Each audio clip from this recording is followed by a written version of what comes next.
Basi wale watu wa Prince Pyongyang walivyomwokoa Oul wakaamua kumpeleka moja kwa moja katika hospitali ya pale ufalmeni ili aweze kupatiwa matibabu. Lakini alipokuwa pale basi yule Suria ambaye alikuwa bosi wake akaja kumuona pale na kumtembelea. Alipofika pale akawa analia sana kumuona kama mtu ambaye amekuwa akimfanyia kazi kwa muda wote amekuwa katika maumivu makubwa sana kwa sababu yake.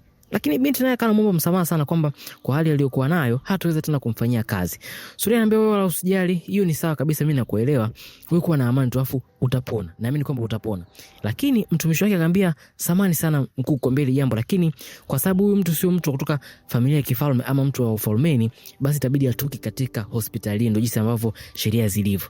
Sasa Suria kana shangaa, yani why mtu atoke wakati yupo katika hali mbaya sana?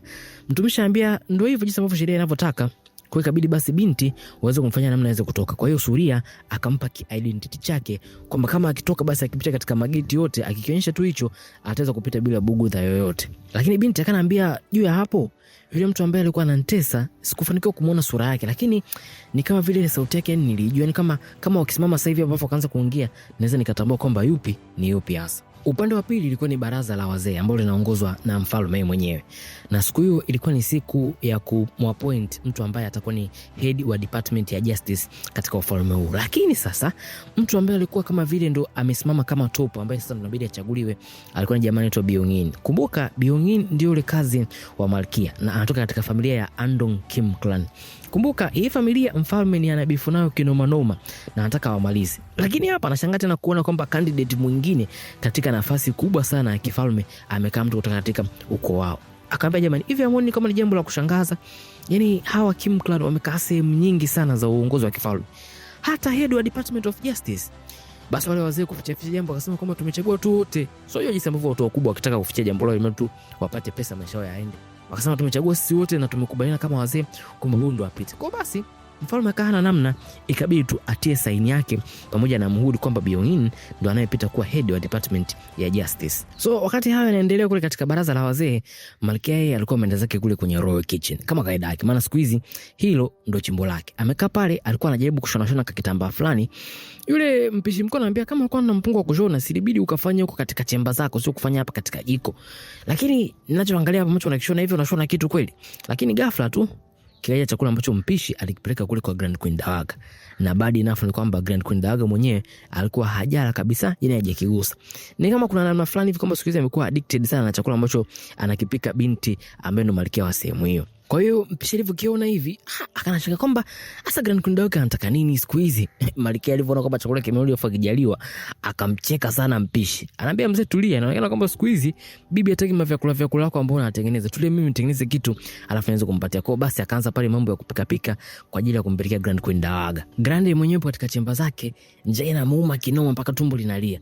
Mtumishi akaniambia au kama vile tumwambie malkia basi akuandalie chakula. Akamwambia tulia.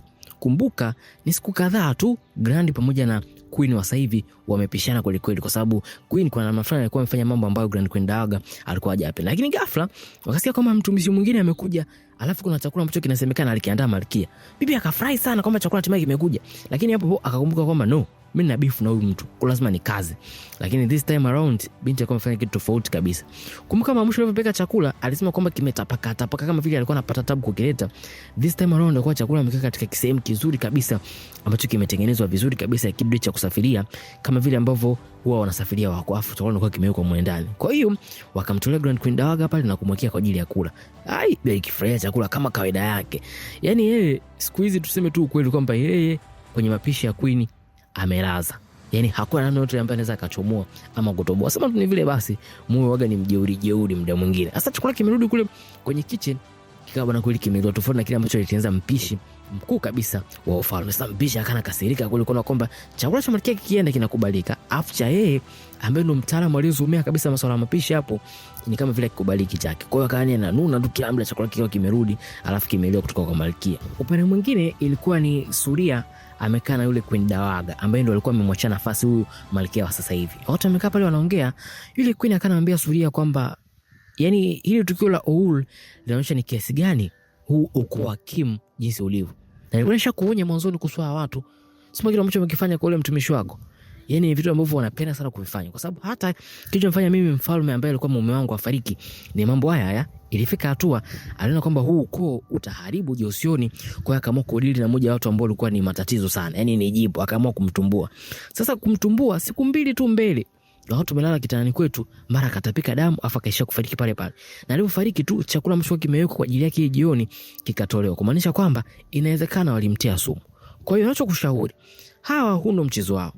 Leo wameanza na mtumishi wako, lakini kesho itakuwa ni zamu yako. Kwa hiyo dili nao mapema kadri iwezekanavyo. Kwa hiyo Suria akaanza kama ni lazima nitafute namna za kuweza kudili na hawa watu kabla hawajanimaliza. Mfalme alipotoka katika baraza la mawaziri kule kwa wazee, akaamua basi aende kwenye chemba zake. Kufika pale akawa amekaa anajaribu kupitia vitu, lakini akawa anakumbuka incident ya mara mwisho ya Malkia kutupa ile pini yake katika mlango.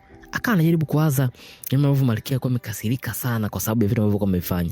Kwa kana labda Malkia amekuwa hivi jinsi alivyo, kama siku hizi hana mahaba sana kwangu, kwa sababu mimi mwenyewe ndio ambaye nimeharibu mambo ambayo mwanzoni ilikuwa yako moto sana. Kwa hiyo akaamua kumtafuta popote pale aliko aweze kwenda kwa ajili ya kumwomba msamaha. Sasa Malkia yeye alikuwa kule katika jiko kama unakumbuka. Kwa hiyo akaamua ende kule, afu muda huu ilikuwa mvua inanyesha. Sasa ile fact ya kwamba mvua ilikuwa inanyesha, Malkia alikuwa anafurahia sana. Kwa nini? Kwa sababu kama mvua ikinyesha bwawa lake litajaa, na kama bwawa lake likijaa inamaanisha kwamba atakuwa na uwezo wa kujitupa kule arudi katika maisha yake sasa hivi, maana maisha ya huku tayari ameshaanza kumtesa. Mfalme alifika pale anakuta binti anacheza kweli, anafurahia. Watumishi wake wanahangaika tu, Malkia utaisha kupata mafua wewe, utaisha kupata matatizo, kifua kitabana, tulia basi. Lakini binti alikuwa haelewi yani ni anafurahia. Kwa hiyo mfalme akaamua kumfuata kuongea naye. Anaambia, bwana Malkia, nimeamua kukusanya nguvu zangu zote kuja hapa kuomba msamaha. Malkia anasema, wewe bwana usijali bwana, hadi mambo yote yashapita, wewe nenda zako. Tuambia mna, hapana. Yani kuja kuomba msamaha ni jambo muhimu sana, yani ni jambo la kiustaarabu, jambo la kiutaratibu kabisa. Anaambia, babu wewe, mimi sijasema kwamba hamna shida. Wewe ninaona wewe kinganganizi, lakini mfalme akasema kinganganizi? Yani mimi nachukua nguvu zangu zote nimejikusanya kuja hapa kuomba msamaha afu ananiita kinganganizi? Binti ambesikia, mimi ni mtu ambaye niko simple sana. Yani kama nikiamua kutukana, nikiamua kuambia maneno ni kwa sababu basi nimeamua. Sio kwamba una jambo lolote lile la muhimu sana na mimi. Kwa hiyo wewe nisikilize tu alafu potea. Mfalme amepotea mpaka tunishike wakawa naogopa kwamba Malkia anataka tualibie mambo hapo. Jamaa anambia, kwani unajua kama mimi ni mfalme? Yani mbona kama unaongea tu ni kawaida na mimi? Yani kwa shida yako iko wapi? Alafu kwanza hapa katika ufalme kuna utaratibu wa kufanya vitu na kuongea vitu. Kwani tabia yako tena mpaka lini ya kuongea ovyo ovyo?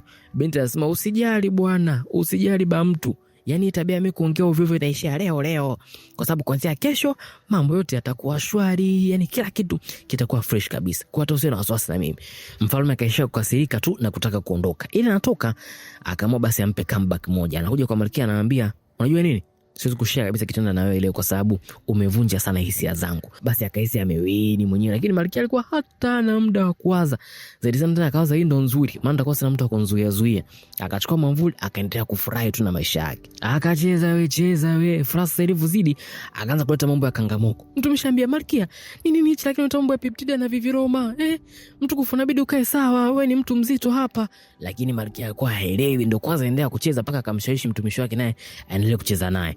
Sasa baadaye jioni wakati kila mtu katika chemba yake na kila mtu amesharudi nyumbani, muda ambapo ni muda sawa kutulia kila mtu na familia yake, Malkia akaamua sasa kuchukua muda huo kwenda kujitupa katika bwawa afaudi katika maisha yake. Kwa hiyo wale watumishi wake wakawa wamechoka kweli, wakawa wamesinzia kwa sababu ni mtu ambaye huwa anawaonyesha sana, mara wakimbize mara wachezeshe. Kwa hivyo basi akaamua kuwaweka sawa, alafu akawaga kwamba yeye anaondoka. Kufika kule kwenye bwawa, kweli bwana mbwa amefanya kazi, bwawa lilikuwa limejaa. Kwa akaamua pale katika jiwe achukue pini yake ya nywele afu andike Bonghoan was here, akumbukwe Bonghoan. Alafu huyo akajitupa kwenye maji. Akijitupa kwenye maji, badala arudi kule katika maisha ya sasa, akaanza tu kama vile kusuffocate hivi. Akasailesa kile kinatokea nini? Kwani silibidi ndio nikija hapa nikutane na mtu wangu alafu labda tubusu hivi nini afu nirudi katika maisha yangu? Lakini hapana, ilikuwa Zari ndo kwanza liko pale. Mfalme mdao alikuwa naye katika chemba zake, yuko pale na mtu wake mmoja, wanaongea masuala hapa na pale. Basi wakaanza kuongea masuala ya Malkia. Akawa anajaribu kumbuka tu matukio kadhaa ambayo yametokea, lakini akakumbuka kitu kimoja ambacho Malkia alikiongea jioni kwamba mpaka lini hiyo tabia yake ya ajabu itaisha. Akasema mpaka leo. Mfalme anakumbuka bwawa alikuwa linajazwa, alafu na leo mvua imenyesha, na katika mvua binti alikuwa anafurahi, afa anasema kwamba hiyo tabia yake mbaya itaisha leo, yani mpaka leo. Kuonyesha kwamba either anataka labda akajitupe tena.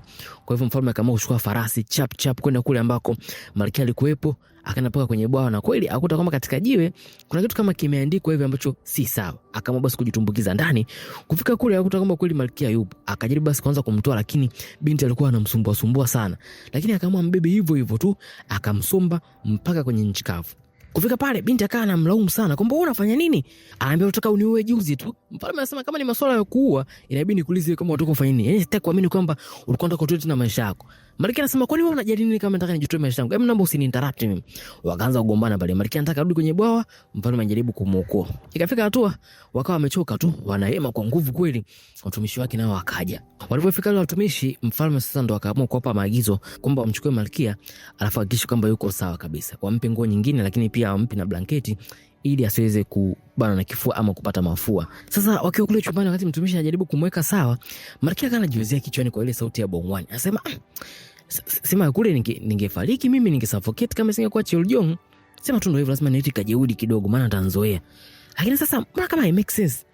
Au bwawa sio namna pekee ya kurudi. Lakini sasa kama sio namna pekee ya bwawa, kwa nini? Mbona kama mara mwisho bwawa ndio litufanya sisi tuweze ku exchange personalities katika mili? Mbona mimi nachanganyikiwa jamani? Kwa nini shida? Sasa upande wa pili ilikuwa ni kule katika hospitali ya kifalme. Oul anajaribu sasa kutoka kuelekea huko ambako alielekezwa aende. Kumbuka ana identity fulani hivi cha Suria. Kwa hiyo ingeweza kumfanya yeye apite popote bila matatizo. Lakini akiwa toka nje akutana na mtu fulani hivi ambaye ndio alikuwa anamtesa bila yeye kujua. Sasa wakagongana hivi. Akanaomba msamaha sana kwamba samahani mkuu, ni vile sikukuona tu maana nimekugonga. Mkuu anambia unaweka kwamba ukuniona. Lakini kumbe tayari alikuwa ashamchoma kisu.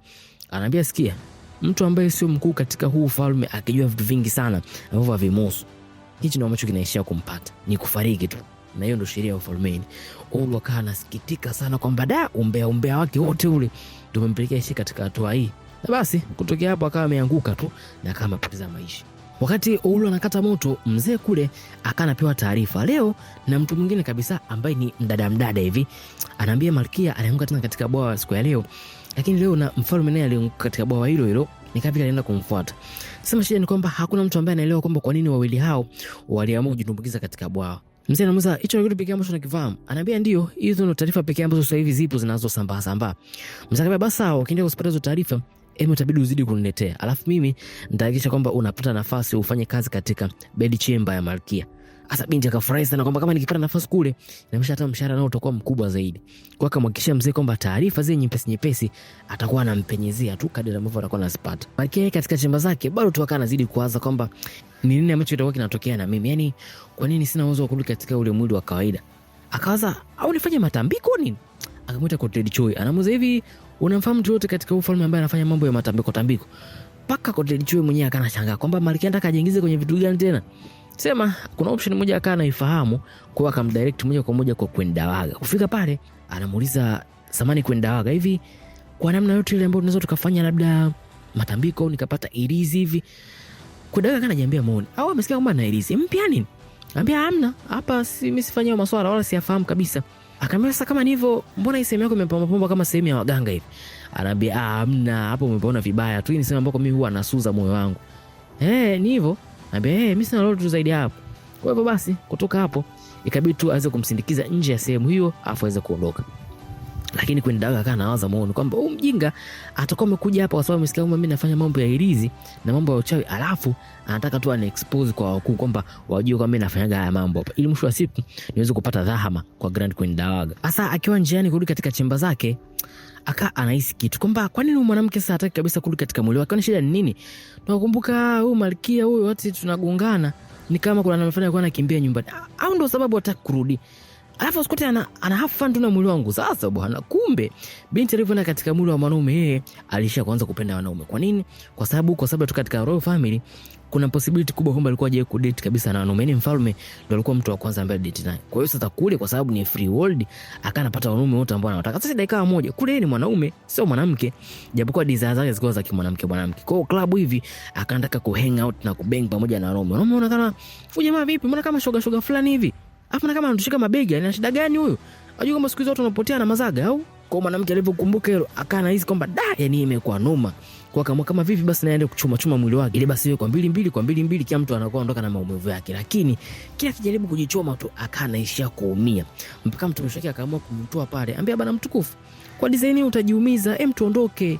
Hii sio sawa kabisa. Sasa wakati anaendelea kuwaza mambo yake, kumbe katika baraza la wazee walikuwa wanajadili namna ya kumuondoa, na wakaleta kabisa barua rasmi kwa mfalme kwamba kwa tabia ambazo Malkia amezionyesha tangu ambako amefufuka, lakini pia jinsi ambavyo maisha yake yanaenda, inaonekana kama vile Malkia hayuko stable. Kwa hiyo tunaomba tumtoe, alafu tumweke mtu mwingine. Waacha asianze kubishana. Wale wakimkana wanasema hamna, Malkia alifanya vile tu ili kumuokoa Suria, sio kwamba anaumwa. Lakini wengine wale wanagoma kwamba hamna, Malkia hayuko stable, ni lazima atoke. Mfalme akasema hivi, ishi hapa.